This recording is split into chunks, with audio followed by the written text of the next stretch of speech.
This podcast does not provide medical advice. Please listen to the complete disclosure at the end of the recording.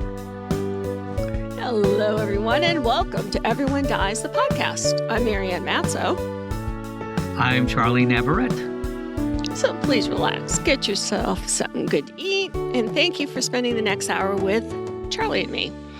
In the first half, we have our recipe of the week, and Charlie has a poem for us.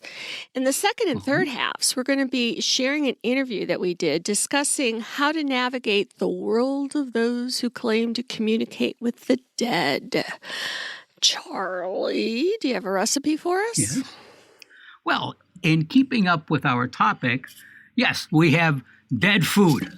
Well, not really food, but of course, if there's dead food, you also need a beverage to go with it.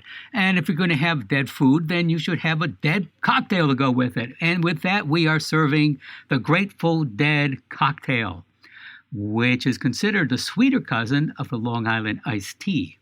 Like the Long Island iced tea, the Grateful Dead cocktail packs a considerable punch. It consists of tequila, vodka, rum, gin, and Chambord. Go mix one up. We'll wait.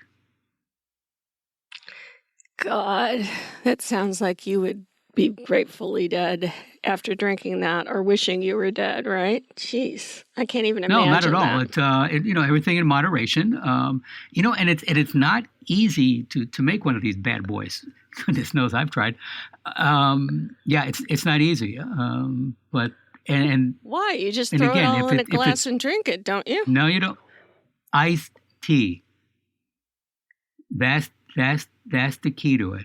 You have to blend this so well and perfectly that you then at the end you add a little bit of Coca-Cola for flavor, a little bit of lemon, and when it's done perfectly, it tastes like iced tea. Really? It may taste like you may taste something a little strange in it, not in a bad way, but no, when it's made properly, you don't taste that booze. You feel it when you stand up. Or try to stand up. Or try to stand up, yeah.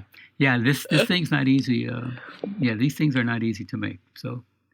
But, okay, so now that we hope everyone has had the chance to jump in the kitchen real quick and mix one up, let us know how it was. So, Marianne, what's up?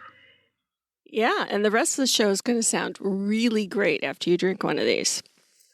So, we have excerpt from today's guest, Robert Ginsburg's book. So, Robert Ginsburg has recently come out with a book about... mediums, and we're going to talk about that. But in the book, there are stories at the end of his experiences with communications with people who have died. Okay, so the poem today is in that book, and I was reading it. And when I interviewed Robert Ginsburg, I said, "Do you think we could share that with our listeners?" He said, "Of course." So what Charlie's going to read to you is a true story and a true poem. Charles? A memorial service for my daughter was held at her high school shortly after her passing. Bailey's goal was to become an English teacher, and she forged some strong relationships with her high school teachers. The morning of the service day, her favorite teacher, John, went to clean out his storage cabinet in the teacher's lounge in preparation for the new school year that had not yet begun. Upon opening the cabinet doors, a lone computer desk fell onto the floor. John picked up the disk, which was unmarked, and he had never seen before, and was curious to see if it was blank or had content. He inserted the disk into the nearest computer. The disc contained a poem written by Bailey entitled, "The Wonder Awaits."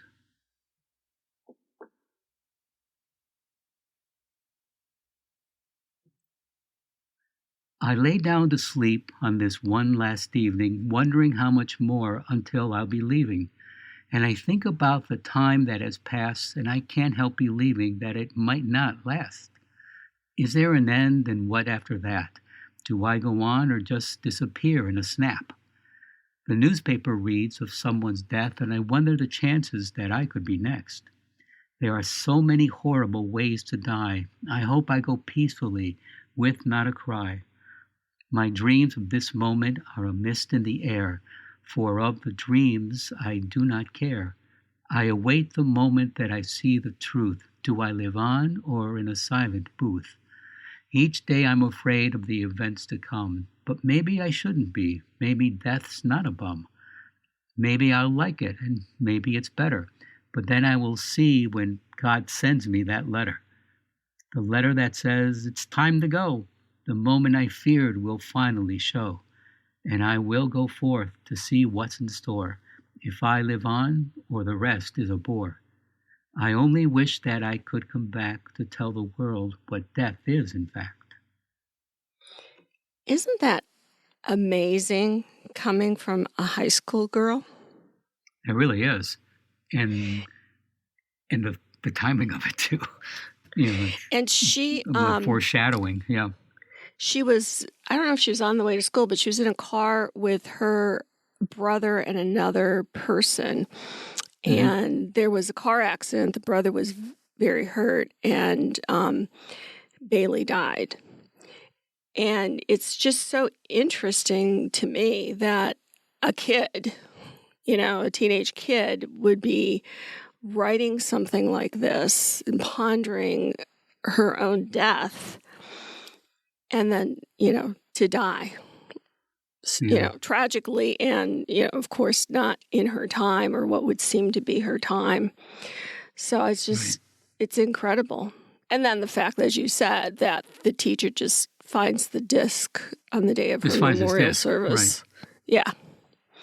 Yeah, the book is full of stories like that you say, well, how did that happen?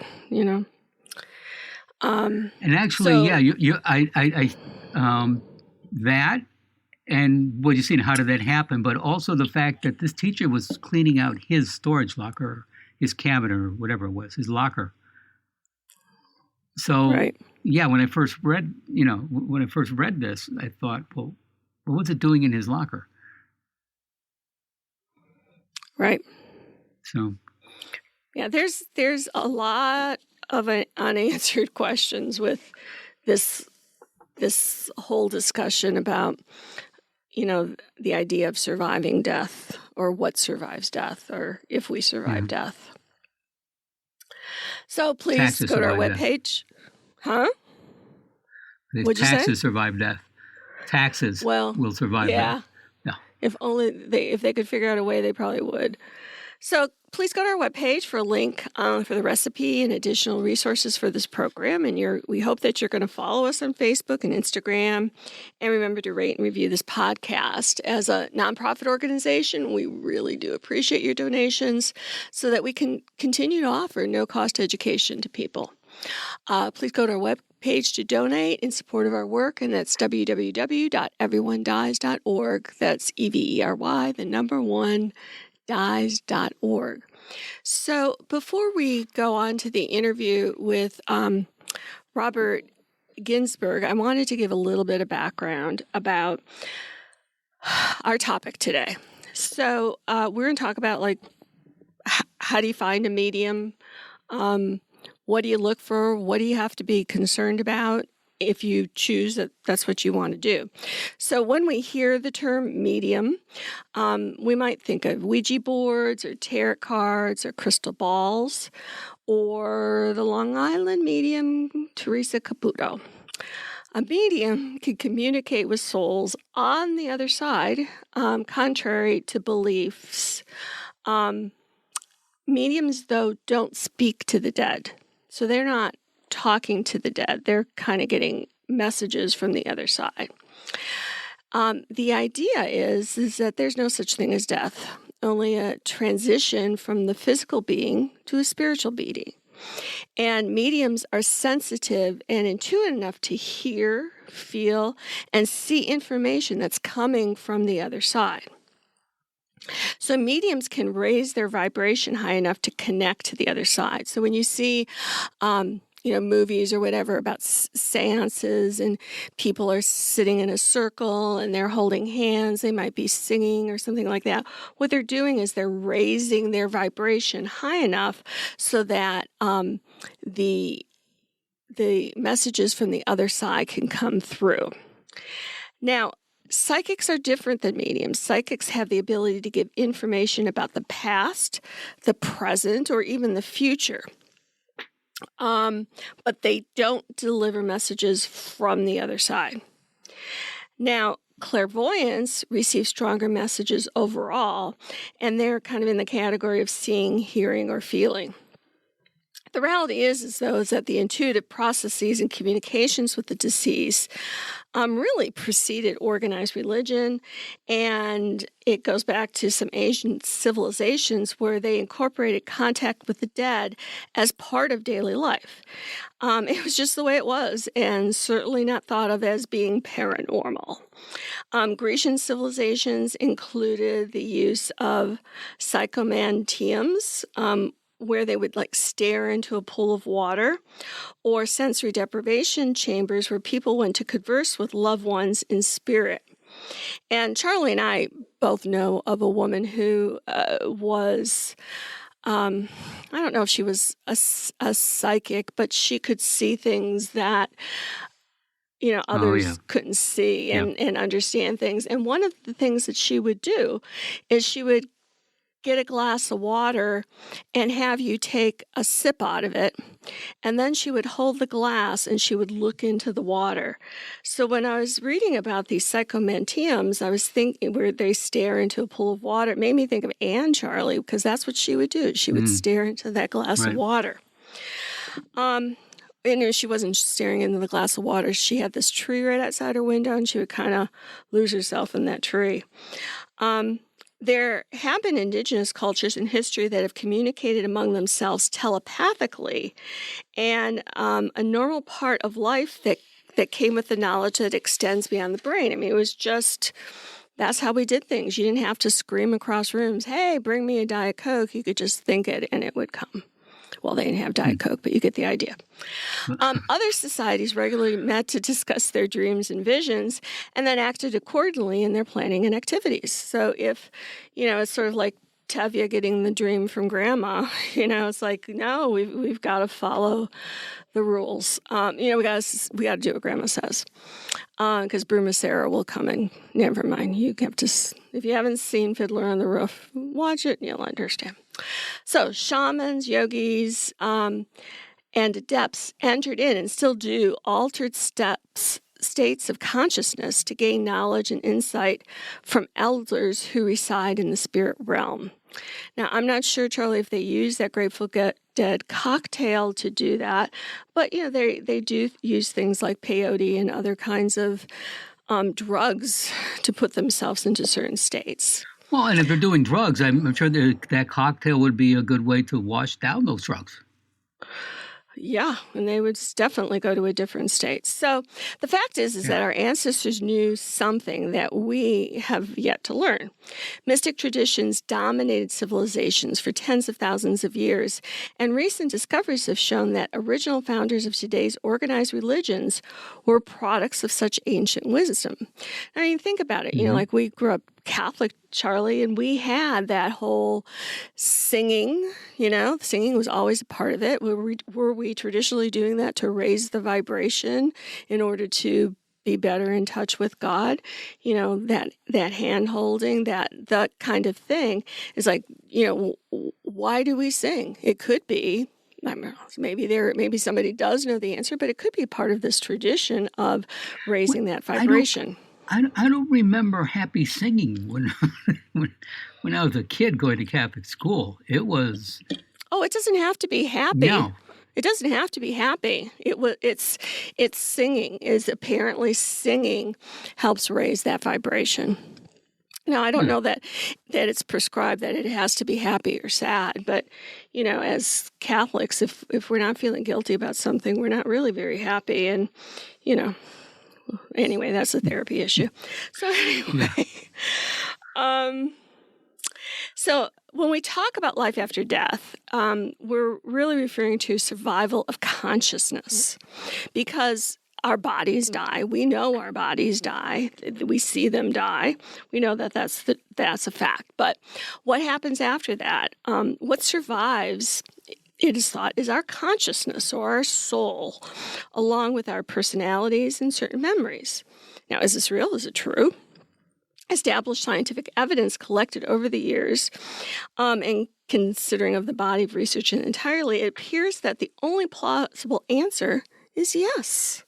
Science has not been able to isolate the mechanism that allows such phenomena, but has been able to verify that they exist.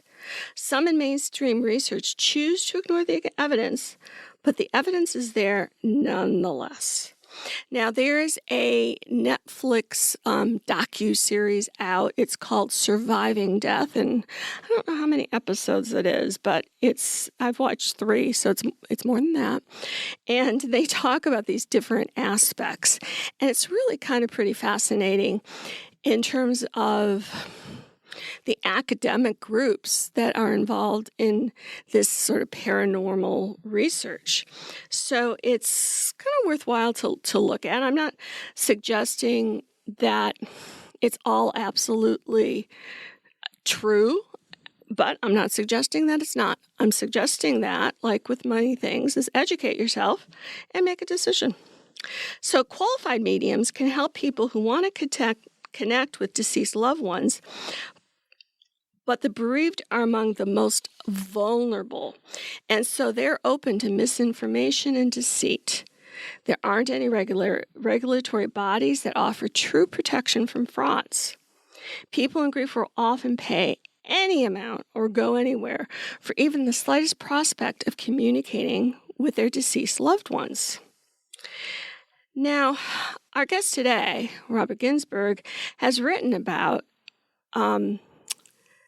book to show you how to navigate through the medium world, a world that's fraught with disappointment, but can also result in a life-changing experience. It includes practical information about what you can use, including the various types of mediumship, the difference between psychics and mediums, what are cold reading techniques, what constitutes real evidence, and warning signs to observe, and how you can even score your own readings and the do's and don'ts of sitting with a medium, all of which we're going to discuss in our interview today. But you can also get his book on Amazon, and we have the link for that in our resources. The reason that Robert and his wife Fran they started a foundation. The reason that they started it was because of their daughter Bailey's death. And that last line, that last stanza of the poem. Charlie, do you still have that there? Can you read that? Yeah. Listen to what it says, and this is why they started their foundation. I only wish that I could come back to tell the world of what death is, in fact. So, and that's what they set out to do in their foundation. So, Charlie, can you introduce our guest? Our guest today is Robert Ginsburg, who started researching the evidence for survival of consciousness soon after his high school-aged daughter died in a car accident in 2002. Devastated by the loss, he needed science to tell him if she still existed in some form. In 2004, Bob and his wife Fran founded Forever Family Foundation, a global not-for-profit that educates the public about evidence that we are more than our physical bodies. Bob is the author of The Medium Explosion. Bob, Fran, and the foundation are currently featured in a Netflix docuseries, Surviving Death. Fran was diagnosed with pancreatic cancer in April of 2020 and passed to the spirit realm September 22nd, 2020, after 46 years of marriage. And it was interesting when I was starting to talk with Bob before we put the recording on. He said, as much work as you do in this field, it doesn't, and of course we know this, but it doesn't make death any easier. And it doesn't make, the death of your child or the death of your wife any easier. And so he is a very, very nice man, and I hope that you enjoy our interview. Hi, I'm sitting with Robert Ginsburg, Bob, and we're going to be talking about his new book about finding a medium and the idea of communicating with people after death.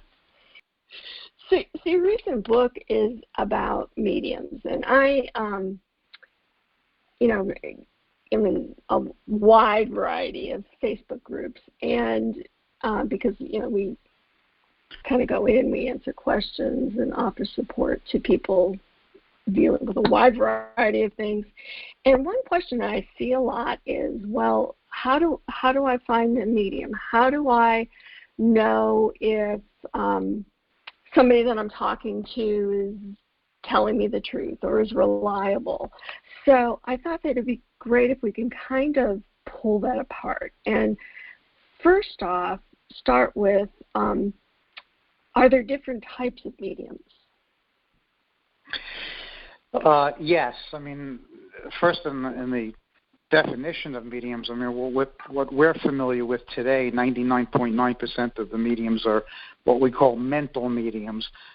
They communicate telepathically with a discarnate, somebody that's dead and, in another realm.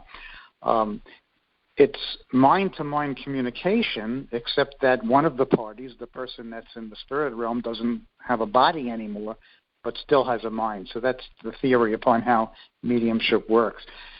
Back in years gone by, there was trance mediumship, which you don't see too often now, where the spirit entity would take over the medium's body and actually speak through the medium. And there was physical mediumship, which was the same principle, except that it was accompanied by physical phenomena, levitations, movement of objects, lights and so forth. There are still some physical mediums left in the world. You hardly come across it. I've investigated some of them. They insist on operating in complete darkness. So it was impossible for me to evaluate what was going on because I couldn't see anything, So, but for the most part, when we think of a medium today, it's a mental mediumship. And mediums, they're all different. I mentioned in a book, which I believe to be true, based upon my 20 years of working with them, that 85 to 90% of all practicing mediums today cannot do what they claim. That doesn't mean that I'm not saying that they're all fraudulent. Some of them are. Most people are just underdeveloped. They have some intuitive ability, as do we all, but they really should not be sitting with bereaved people charging a lot of money when their abilities are marginal, at best. And then there's the 10%, 10 to 15% of the mediums that are extraordinary. I mean, they're evidential. They never resort to any cold reading techniques or general statements that would apply to a lot of people, and it really is wonderful evidence that we survive our physical deaths. Having said that, to answer your question, how do you find a good medium? Well, one resource is we've been evaluating testing mediums since 2005.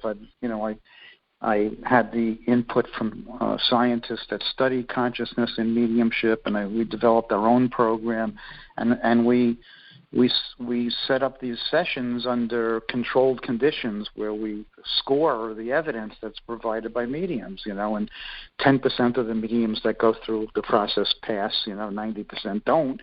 But that's one, reliable resource we have. It's hard because you might ask a friend, get a recommendation. That's what we all do, no matter what. Doctors, lawyers, we ask for a referral.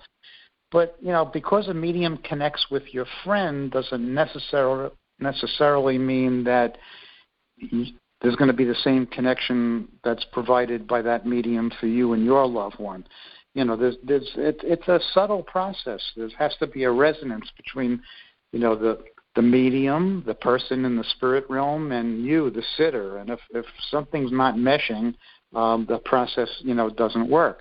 But I still say that, getting a referral from other people is a good place to start.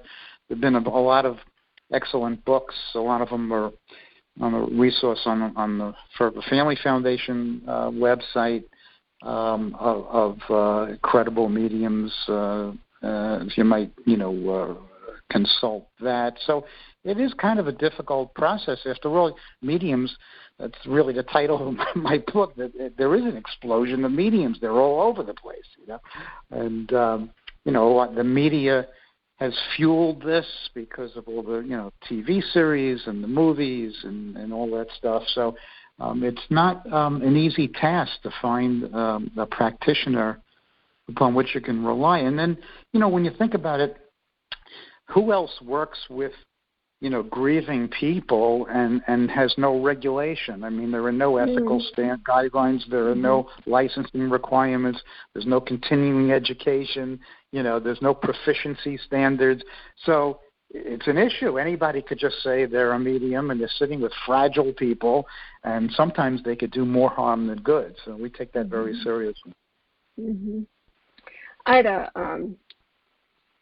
friend of mine who introduced me to a woman when I was living in New Hampshire, quite elder lady, and she had this ability, not as a medium necessarily. I never actually asked her about that or to do that, but more to do with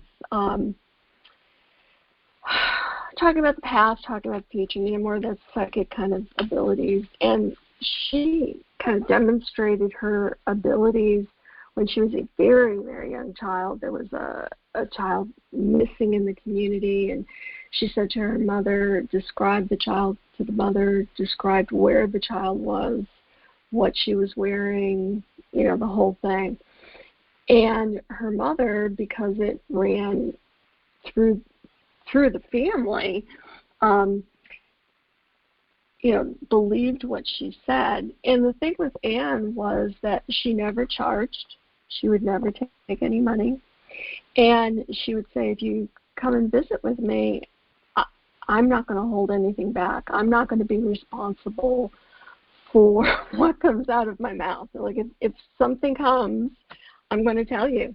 And if you're not prepared for that, whatever that happens to be, then, don't come. And she was really quite an incredible woman. But there's I don't know, I've never met anybody else who just said, nope, I'm not taking money for this. She just wouldn't do that. Have you had that experience?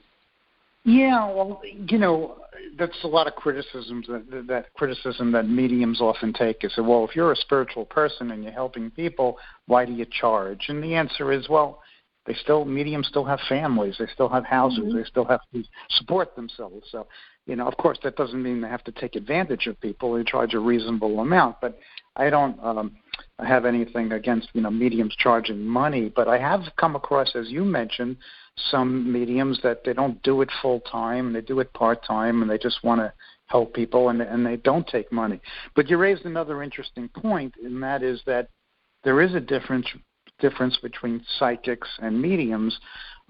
People use the term interchangeably, but the way we look at it is that the psychic information, that's mind-to-mind communication between two living people.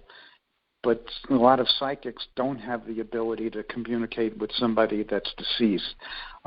So we are, even though psychic information can be powerful, we're only interested in the discarnate, communication, because that to us it shows, evidence of an afterlife.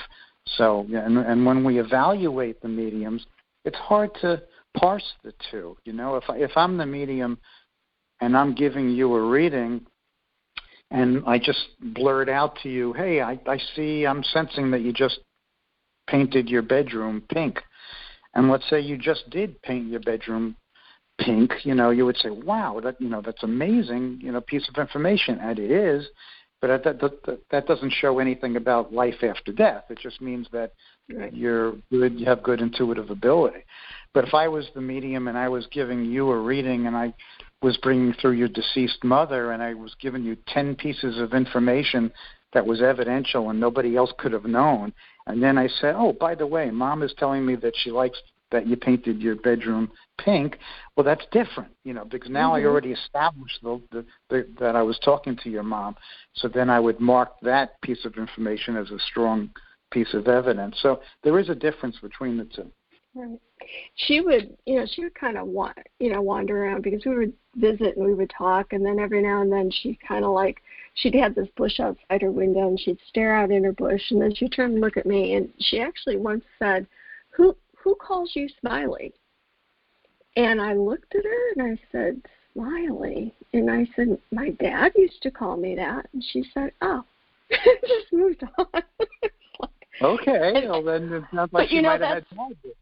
That's something that nobody ever knew, because it was just, he did, not even out of the house, he'd be like, hey, Smiley, it was just so bizarre for her to accept that. Yeah. And then, of course, the skeptic would say, okay, well, the medium was reading your mind because you knew that he called you that, But the argument that refutes that is sometimes the mediums will give you information that you didn't know and that you later investigate and find out to be true. So that kind of, refutes the accusation that they were reading your mind because you didn't know about it, Well, that was one of the things that was like, I had to actually stop and think, because it certainly wasn't at the top of my mind or even, in the middle of my mind. It was way back there. It's like, wait a minute, Yeah. So you mentioned before a cold reading. What is a cold reading? Well, a cold reading is when a fraudulent medium will make statements based upon their observation of you. They might, if they're seeing you, whether it be, in person or on Zoom or, whatever, they can make certain assumptions based upon your age, your accent, your ethnicity, and look for body movements like slight little nods of approval so they know whether the information is true or not. There are some that could look at your pupils. One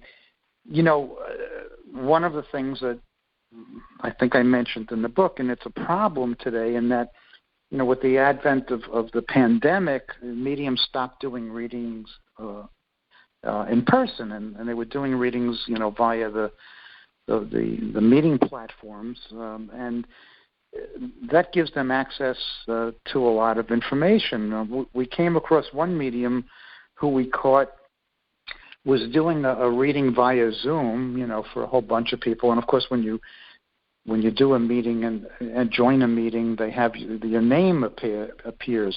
So on one side of her screen, she had was looking at the person, on the camera, and on the other side of her screen, she had the person's Facebook page open, and she was reading back all of the identifying information that she found on Facebook. And, of course, the sitter had no idea and said, wow, it's amazing. It wasn't amazing. It was total fraud. So that is something that people have to be aware of. You can, 100 years ago, there was no such thing, and, people couldn't find out information. But now with one click, you could find out everything about a person's life, instantly. So that people have to be on guard. It's one of the tricks that unscrupulous practitioners can use. Wow. Okay. So, how do you know if what you're being told is true? Is there a way to know that, somebody gives you information from the other side, if it's true or if they're just making stuff up? Well, when I train sitters to score readings, when we test these mediums, when a piece of information is given, they can do one of three things, actually one of four things. If the information is true, they know it to be true, they mark it as a true statement. If they know the information is false, it's not true, they just write it, put down, false. If they don't know, there's another category, which is maybe. Could be true, maybe it's not true. We can't make the determination. And then there's another category for a significant hit. In other words, it's not only true, but it's very, very specific. So if the medium is giving me a reading and, she sees my age and she says to me, okay, I have your grandmother here in spirit, I would have to mark that as true, even though my grandmother would be 130 now, because I do have a grandmother in spirit. But if the medium says to me, I have your grandmother Rebecca here, and my grandmother's name is Rebecca, I would score that more heavily. So, when a medium gives you a piece of information, I mean, you know that it's either true or not true generally, unless it's something that you're not aware of.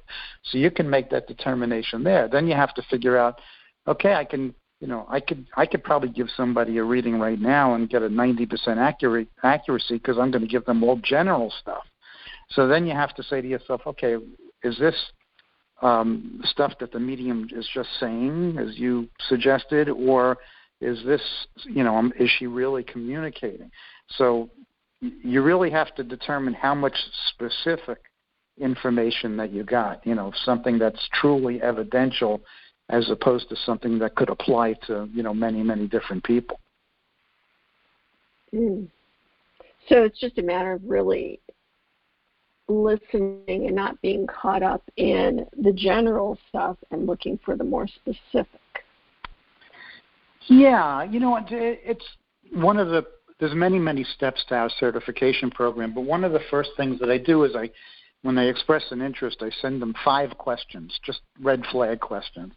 And one of the questions I say to them is, what do you think is more important, providing a message to a sitter or giving them evidence?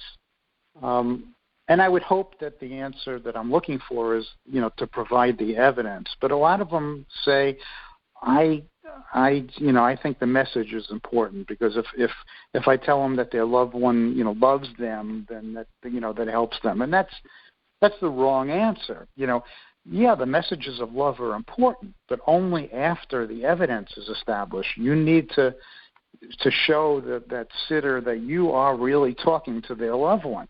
Then when the messages follow, you can accept them. But how can you're going to question the message otherwise, Whose mother doesn't love them? I mean, obviously there are some, but for the most part, whose grandmother isn't, So, general messages can be very helpful, but only after the evidence is first provided.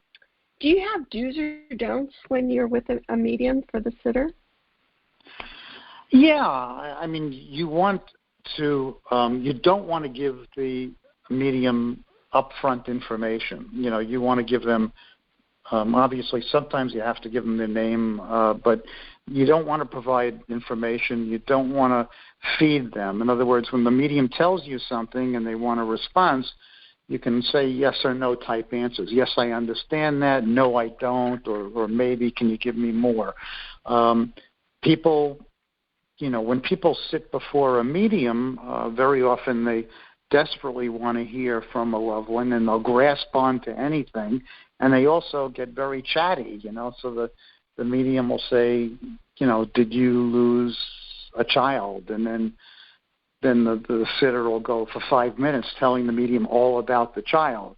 I mean, you want the medium to give you that information. That's a lot more powerful than you telling the medium. So, it's important to acknowledge information after it comes through, but you don't want to volunteer, information. Other than that, we always tell people to record every session, when they're sitting with a medium, and we also say if the medium prohibits that, perhaps you shouldn't use that medium because maybe they're hiding something.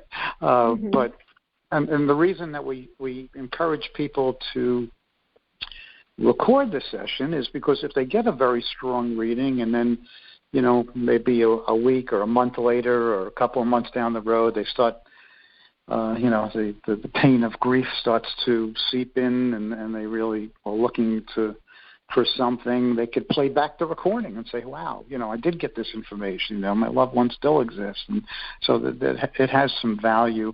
And also it enables you to evaluate it better. Sometimes you think the medium said something because you wanted to hear it, but the medium really didn't say it. I once had a neighbor who, she knew the work that we did and her husband had passed, and she went to get a reading, and she was raving about it, and she asked if I would listen to the recording. And she told me that the medium got her husband's exact name and her husband's exact occupation and all that other stuff. And then I listened to the recording, and it wasn't really what she said. I mean, the medium threw out about 5 or 6 common names. He also had a common name, and, his was one of the 6. So technically she did mention the name, but it wasn't it was along with 6 other common names, and the occupation really wasn't what he did, and the way that he died wasn't really as the way she thought the medium said it. So I understand how it happens. We sometimes we think we hear things because we want to hear them, but it's not really the way it happened. On the other hand, sometimes you miss a lot of stuff that the medium said that is really evidential and true, and you just didn't pick it up at the time. So the recordings are always good. We encourage to, if you can't record, take copious notes, and journal these things. And that's hard to do when they're talking, because sometimes they can it can go really fast, and you want to listen and you're not able to really get it all down. And if I go to something like that, Bob, what I'll do is I'll take off all of my jewelry. Because they'll look at, oh, you have a cross on, oh, you have a wedding ring on, or it's like you don't want to give any hints about yourself because you want to see how well are they, reading you. Would you agree with that? Absolutely. And, I've been witness readings where the sitter, the person getting the reading, is sitting in front of the medium wearing a necklace with a picture of their deceased loved one, hanging there. That's kind of a giveaway, So, it's okay if you want to bring something from your loved one, because who knows, maybe that facilitates a connection, but you want to hide it, keep it in your pocket or your pocketbook or someplace where the medium can't see it, I would imagine that some people, after they die, are more willing is not the word, just that there's something, what am I saying, asking here?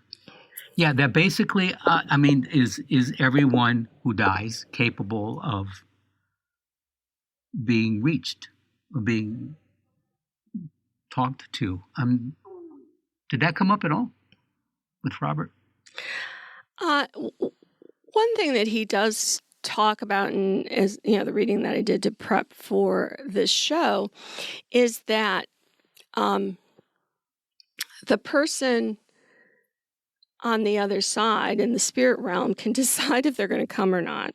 So they might decide they're going to come and be very chatty and have a lot to say, or they might say, I'm busy right now, call back later.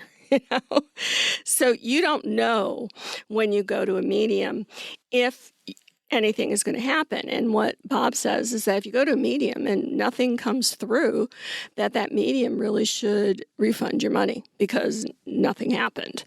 So the mediums who are ethical and truthful are going to say, sorry, either I don't connect with the vibration, the vibe of, your loved one, or, they're at Roomba, so they're not available to chat. So, the Roomba class. Essentially. So basically, he's saying that, yes, every, dead person is capable of, reaching out and speaking. Everyone is capable of doing that, but he or she may decide not to, or it may decide not to. And but every person who dies is capable of, Well, I mean, as far as what is known is known. I mean, it's not like you can say, like with science here on Earth, we could say, well, let's gather 300 people and talk about and do a survey or do whatever. You don't have that same capability with the spirit world. You have a lot of anecdotal evidence. You have the stories that Bob, has like in the back of his book, like the one we read today. We have those, but are those scientific? No, they're anecdotal. And those anecdotes are important. And we had the experiences with Anne where she knew things that she really never should have, but she did. But again, that's anecdotal. So can we say everyone has the ability to do that? I don't know. And I think that that's kind of part of the issue that I have when I read about or hear about this, what goes on in the next life, or I really want to contact my mom on the other side. It leaves me to wonder, are you living this life? You're here now. Are you living this life? Are you calling your mom now? Don't wait till they're dead and you say, oh my God, I really should have said this, that, or the other thing. Don't wait, because maybe you would be able to say it through a medium or some other way, but maybe not. So say it now. Live your life now. This for sure, I always tell my patients in hospice, they'd say, well, should I go and do this? Like I've only got, weeks or months left to live. It's like, all I know is I'm alive right now. And so if something's really important to me, I do it now. I'm not going to wait till next week and say, well, God willing, and the sun still shines, I'm going to be able to go do whatever. If it's important, do it now. And then if you're not dead in a month, then you say to yourself, well, that's great. What else would I like to do? Because I also hear people say, well, the doctor said I only had 2 months to live, and that was 3 years ago. It's like, okay, doctors are wrong. Nurses are wrong. People are wrong. It's okay. Well, they're not always wrong, but, Well, we're human. We can be wrong. But if you're within my specialty and you're coming to me, I'm going to be more right than wrong. But, things happen that we can't explain.